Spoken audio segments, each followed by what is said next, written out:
All right, there it is. It was only a matter of time, right? The Rams won the Super Bowl. They won the Super Bowl with a roster that was populated with tons of stars. One of their stars, their head coach, got a new contract. That's Sean McVay. A new contract is coming for Les Snead any day now, got to be. And, of course, their best player, Aaron Donald, talking about a new contract when there was legitimate buzz before the Super Bowl and directly after the Super Bowl that Aaron Donald might consider stepping away because the ring was the only thing missing from his decorated career. Bryant McFadden joins us. Hey, Bryant, when you look at Aaron Donald, did you ever think, did it ever cross your mind that this was a guy who really, the Super Bowl was going to be the last act of his great career and he was going to step away, or were you a little skeptical that he was actually going to take it there? No, I was not concerned, and here's why. Aaron Donald is a guy who was born to beat people up in the trenches. And if he removes himself from doing that, what will he do? I mean, he's still in the prime of his years. I think the best years are still yet to come because he's just that type of player. So why would you remove yourself from doing a dominant job? Arguably one of the best interior defensive linemen to ever play this game, and you still at a high level. Not to mention, guys, when you win a championship, the first thing that comes to mind is what? Repeating, doing it all over again, trying to create a dynasty. And they have that mixed already there in La La Land. So, no, I never thought that he would walk away. Like I said, he was born to beat people up in the trenches. So I'm going to ask you something that it may make your stomach turn, but as an analyst for CBS Sports and the All Things Covered podcast, I know you could be objective. Say you're a free agent right now, and you see the Cincinnati Bengals, and you know the history, but this organization has more cap space than any other playoff team. They got Joe Burrow on a rookie contract. Are you flocking to Cincinnati to play with Joe Burrow, play for Zach Taylor, and be a part of what looks like they're building something that really may have never truly existed, which is a sustainably competitive team in Cincinnati? May never have had that, at least in the last 3 decades they haven't. Well, they had under Marvin Lewis, I beg your pardon, but a Super Bowl contending team, I should say. A Super Bowl contender, that's right, yep. Yeah. Let me throw my Steeler bias aside, right? Yeah. Throw that away, right? First and foremost, to answer your question, it depends on my options, right? If I'm a coveted free agent and I have the pick of the litter, would Cincinnati be at my top tier? Probably not, even though they have a franchise quarterback. It's Cincinnati. And yes, they had a big unexpected year this year, but when you look at the division, who's to say they might go from first to worst in the division next year? We don't know. So it depends on the options. If you look at other teams that have a lot of cap dollars available, what about Miami? No state taxes in the state of Florida. That's a plus, right? Plus for all of us. And then think about living in Miami compared to living to Cincinnati. Granted, one organization seems to be trending in a different direction than the other, but let's keep it real. If a production company offered you a job in Cincinnati, might pay you maybe $10 more million, right? And you got a Mike Smith to take it in Miami offering you a role for $10 million less. Where are you going? I'm going to Cincinnati. Mike Smith, Brian. Mike Smith's going to Cincinnati. I'm going where I could win an Oscar. Up for Cincinnati. No, this not even that. I'm going where I could win an Oscar. Like, if my option as a free agent came down to Miami or Cincinnati, that's not even an argument for me. It's not even an argument. Wow. I want to go play with the superstar quarterback for a team that looks legit, like it's headed in the right direction, that's got a good locker room, that's got talent, versus a team that changes coaches after they have back-to-back winning seasons and can't keep a coach. And you don't know what you got at the quarterback spot. I don't care about the beach. I go to the beach in the offseason when I'm celebrating my Super Bowl for having won in Cincinnati and beating your Steelers, Bryant McFadden. No, don't say that. Don't say that. Don't even mention that. But like I said, though, remember the first thing I said, it depends on the options that I have. Yeah. Right? Now, granted, Joe Burrow, one thing I know about football, and you guys would agree with me, when you don't have a quarterback, you don't have a chance to win the ball games. You won't be competitive. You won't be consistent. When you don't have a quarterback, the field becomes 150 yards. You got to go an extra 50 to score touchdowns because it's difficult when you don't have a quarterback. They have that in Cincinnati, and his future is extremely bright. And I believe they will be a competitive team, but it depends on the individual. It depends on the options that they have circulating them, depending on if they would attack and go with Cincinnati or not. I appreciate you being as objective as possible on that. That was really, I would know that was hard. Very, very. With the big Steelers jersey behind you. I know that was hard. I know the Steelers jersey. And you know, it sounds like, you know, Brian, it sounds like, this sounds like me earlier in the year, because I just never really bought the Cincinnati thing all year long, even in the playoffs. Like they won the wild card game. I said, well, wait until Tennessee gets them. Tennessee. Wait until Kansas City gets them. Were you like that? Did you ever think, even when they were leading the Super Bowl, did you think, all right, this is Cincinnati. It's different than before. They're going to win this game, and this is a team that's going to have to be reckoned with. Sounds like you're not quite there. No, you know what? I have my reservations with Cincinnati, and it's all because of the offensive line play. Throughout the playoffs, I picked them to win the first-round matchup against the Raiders. I thought that was a favorable matchup in their favor, and they took care of business. Now, second round playing against Tennessee, traveling to Tennessee, I felt like Tennessee's defense would have multiple. Yeah, we're having some. I think we just lost Bryant there. But, you know, Mike, it was funny, though. We'll get him back. We'll reconnect. It's funny. When he was talking about Cincinnati, I was like, man, this sounds familiar. This sounds like, but it for him, it's like a Steelers thing. And you got to understand. Cincinnati's cool for the first time, dude. This is the thing. This is the thing I think you might be missing. Like, you look at Cincinnati's history and look at, you know, the skepticism about it. It's not even about whether or not, because look, teams could go up and down. I mean, it could be a one year wonder. We don't think it, but it could be. They could have caught lightning in the bottle. And they averaged 23 points in the playoffs. They barely won all three playoff games and barely lost the Super Bowl. But it was like, so it's not to say that they're a dynasty. But the thing about Cincinnati that I don't ever remember them having, I grew up watching Boomer Esiason and Nicky Woods and Eddie Brown and James Brooks and David Fulcher. Before that, they had Ken Anderson and our own Chris Collinsworth. They've had good teams. They had a run with Marvin Lewis where they were a playoff team but could never win a playoff game. They've never been cool. Even with Chad Johnson and T.J. Houshmandzadeh and Carson Palmer and those heights that they reached for a minute where Chad was doing his end zone thing and he was, you know, a master with the media. I don't remember Cincinnati ever being a national team the way that Joe Burrow, along with Jamar Chase, has an opportunity to be. It feels like they have an opportunity to be a national fan base and a destination franchise for free agents if you want to be on the ground floor of something special. I'm with you. I'm with you on that. All I'm saying is, like, from I know my perspective, why I struggle with the Bengals, you know, my insight being around that team, because I was. You're absolutely right. Your take on them and how they've never been a national team is correct. I saw them up close for many years, so you never took them seriously. But for McFadden and for Steelers people, the reason it's so hard for them is because I think Ben Roethlisberger, and you guys can look this up, I think coming into this year, he owned his Ohio. Record was it like both of them 26-5? I mean, it was just something. It's crazy. Both teams. Their record against the Bengals, and so when the Bengals beat them this year and beat them soundly, it was more from a Pittsburgh perspective. It was more like, man, Steelers got problems. Not like, Cincinnati is real. And so I think Cincinnati is. And I'm there. But believe me, Mike, I've learned most of my lesson on the field. Now I still kind of look at the franchise, like the infrastructure, their whole philosophy of football operations. I still look at that cross-eyed. But Zach Taylor and Joe Burrow and like the vibe they have on the field, that's a real thing. I mean, those guys that's a legit championship contender, and it was not, Cincinnati made it and they won't be back again for a long time. Now you got to watch out for the Bengals.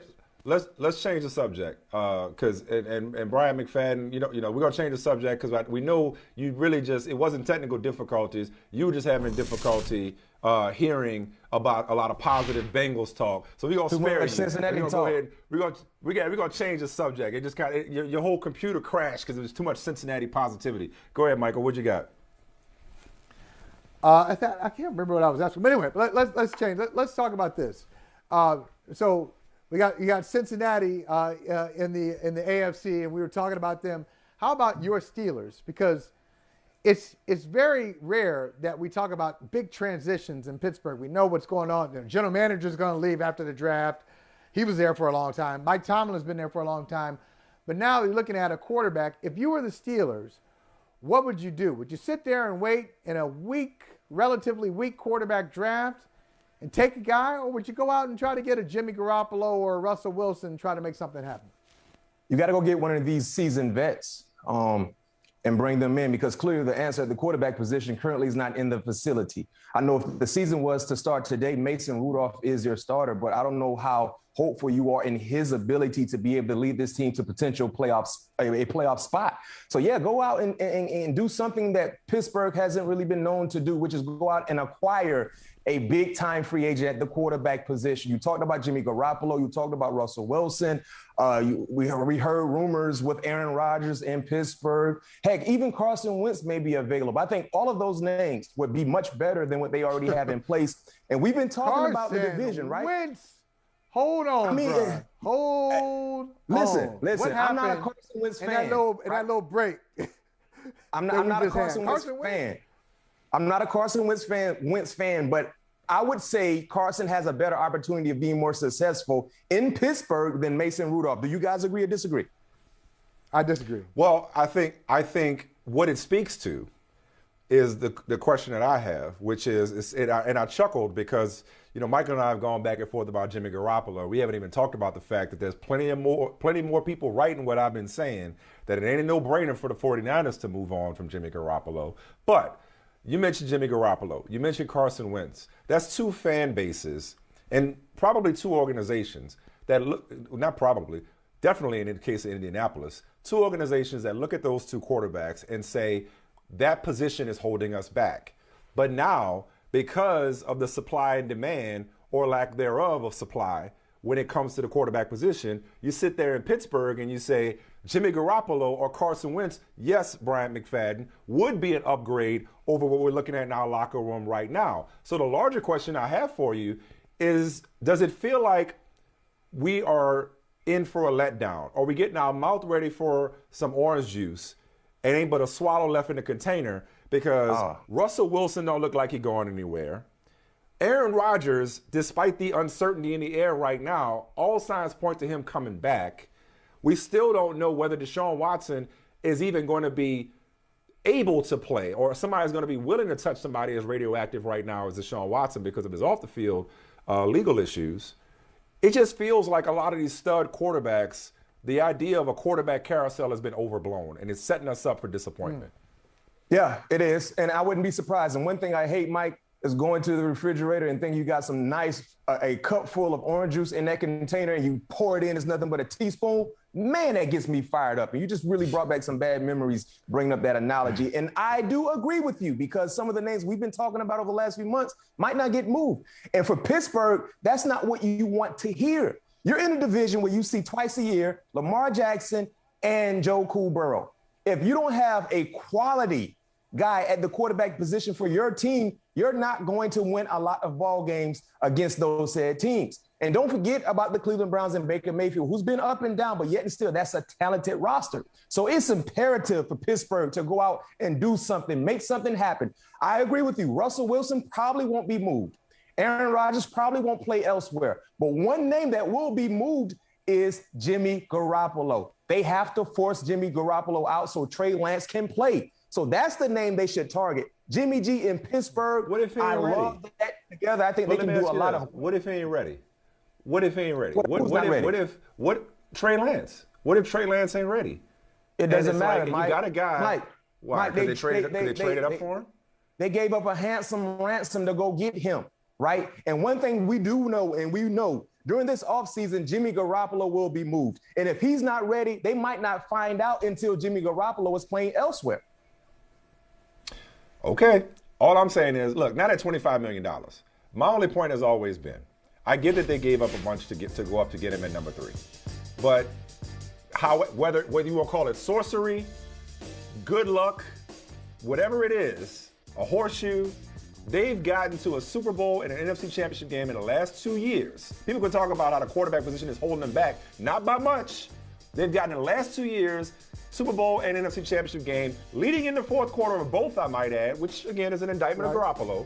But in both situations with Jimmy Garoppolo, if Trey Lance ain't ready, I don't believe that just because you traded up for him, you get rid of a veteran that you know you've won with. Now, some may say you take a step back and take a step forward. You say, okay, Trey Lance got to play, and we'll let him take his lumps, and he'll get ready because his upside and his long-term potential is better. I just don't believe that there's a shelf life for quarterback development. Aaron Rodgers sat for what, 3 years behind Brett Favre? Yeah, behind Brett Favre. So, okay, you gave up picks to get him. No, but I'm not saying Garoppolo's Favre. I'm saying the list is long of great quarterbacks, really good quarterbacks, who sat. So, yeah, you traded up to get him. But if you got a win-now team and your quarterback ain't ready to win now with it, find a way to keep the guy that you're winning with and that your locker room loves. Hey, yo, Mike, you're making a lot of sense, and I don't disagree with you. I don't. But based on the moves that they did a year ago, regardless of what happened, think about this. Last year in getting ready for the draft, Jimmy Garoppolo didn't play bad, right? He didn't play bad. But yet and still, they wanted to move on from Jimmy G.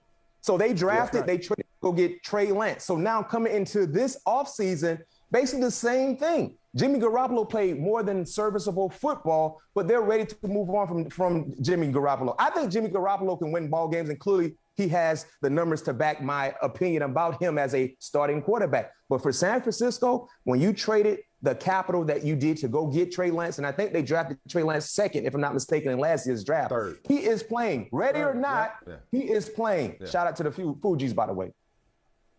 Hey, there it is.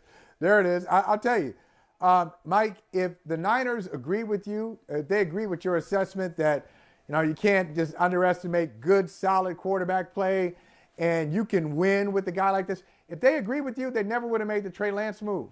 No question, Michael. No question. They just don't. They don't see it. Wait, no, that's not the. But that's see the problem with that logic. That's the ego that gets people fired, because it's like, it's the same thing. No, but it's the same thing happening in Green Bay. But same thing with Green Bay, with the idea that Brian Gutekunst. And I'm saying this is what's been speculated. Brian Gutekunst, where he traded up to get Jordan Love, Jordan Love's rookie contract, they got to get him on the field. Not at the expense of getting a 2-time MVP out the door. But it's I'm not saying Garoppolo's Aaron Rodgers. I know that. What I'm saying is at the time, Garoppolo's availability was a big part of it, along with his limitations. You traded up for Trey Lance. You traded up for Trey Lance, Michael. If Trey Lance, now that you have him in your building, is not ready to play. What did you see from Trey Lance last year that convinced both of you that he's ready to hit the ground running with the Super Bowl ready team? I'll answer. Nothing.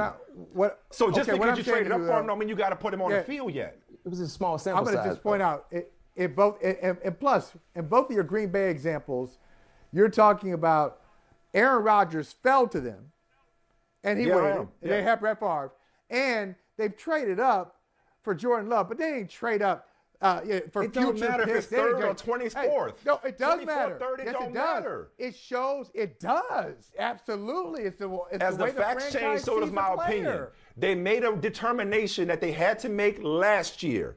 With what they've seen in the last year, and they may be convinced that Trey is ready, or you guys may be right, that even if he's not ready or not, Bryant McFadden, he needs to play because they need to start the clock on his development. I understand that.